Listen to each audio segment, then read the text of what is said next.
Hello everyone, how are you all? I hope guys you all are fine. Guys, as you all know, in last classes we discussed about flow chart in C programming language.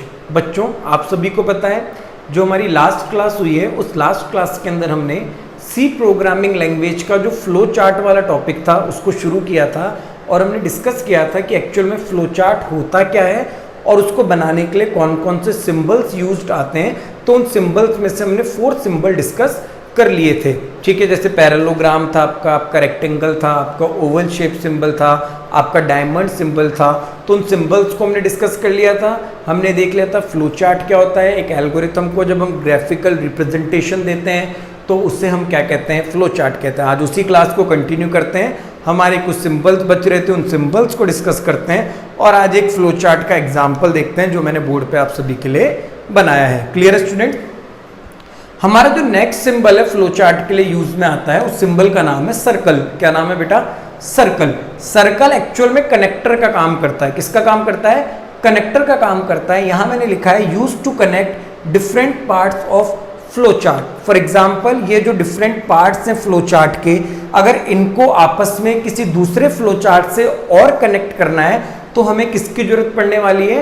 हमें circle की जरूरत पड़ने वाली है। जैसे last class में था ना, अगर प्रोग्राम को स्टार्ट और स्टॉप करना है तो ओवल सिंबल काम आएगा, यूजर से इनपुट लेना है तो पैरेललोग्राम काम आएगा, कुछ प्रोसेसिंग करनी है तो हमारा रेक्टेंगल काम आएगा, अगर हमें कोई कंडीशन चेक करनी है, कंडीशन से आउटपुट लेना है तो हम हमारा डायमंड सिंबल काम में लेंगे। तो उसी तरीका से अगर हमें फ्लो चार्ट के दूसरे पार्ट्स को एक फ्लो चार्ट से कनेक्ट करना है तो हम उसके लिए सर्कल सिंबल काम में लेंगे जो हमारा कनेक्टर का काम करता है। Clear students?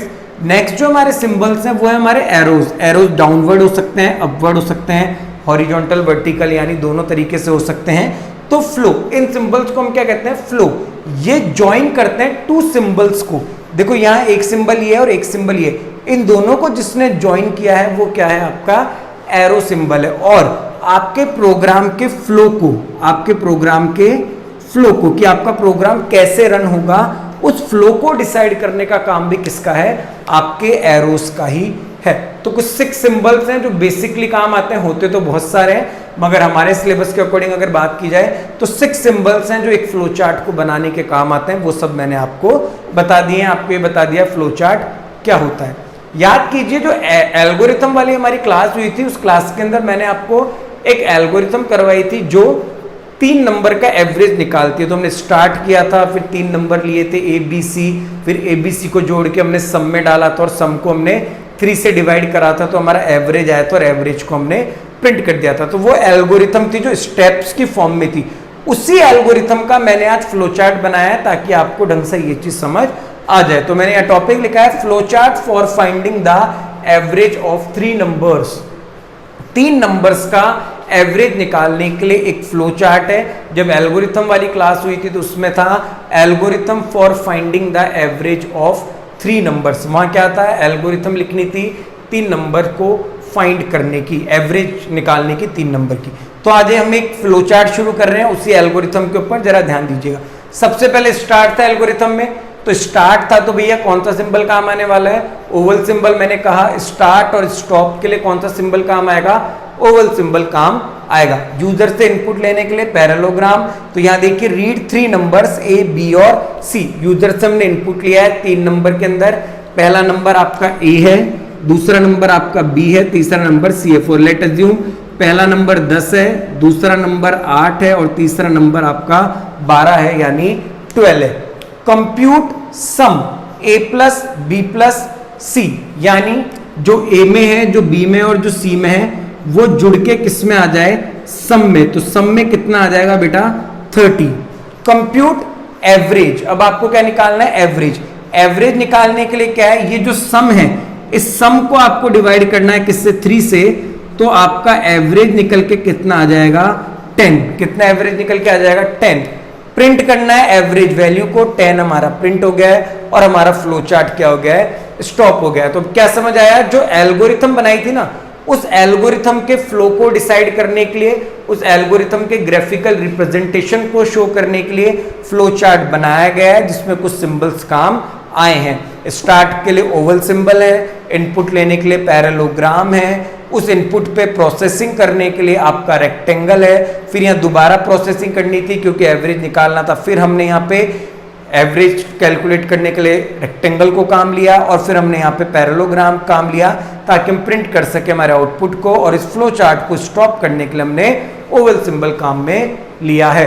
तो ये बेटा फ्लो चार्ट है। क्या है ये? फ्लो चार्ट है। देखो आप कोई भी प्रोग्रामिंग लैंग्वेज पढ़ो, किसी में भी प्रोग्राम बनाओ, चाहे वो C++, जावा, रूबी, पाइथन, कोई सी भी प्रोग्रामिंग लैंग्वेज होती है, तो मैं आपको सी प्रोग्रामिंग लैंग्वेज के अंदर यही दो चीजें अभी तक मैं बेसिक की बता पाया हूं कि एल्गोरिथम क्या है और आपका फ्लो चार्ट क्या होता है और फ्लो चार्ट बनाने के लिए क्या क्या सिंबल्स हैं। तो बेटा ध्यान यही रखना है, ये बेसिक चीजें हैं, बहुत से क्वेश्चन पूछे जाते हैं एडवांस लेवल पे भी, और अगर आप एल्गोरिथम और फ्लो चार्ट को अपने साथ हमेशा लेके चलोगे आईपी के अंदर, तो आगे जो आप बड़े लेवल पे प्रोग्राम्स बनाओगे, बड़े बड़े प्रोग्राम्स को डेवलप करोगे, तो उन प्रोग्राम्स को बनाना, उन प्रोग्राम्स को डेवलप करना आपके लिए बहुत ज़्यादा आसान हो जाएगा। समझ आ रही बात? तो एल्गोरिथम पढ़ी थी, क्या था?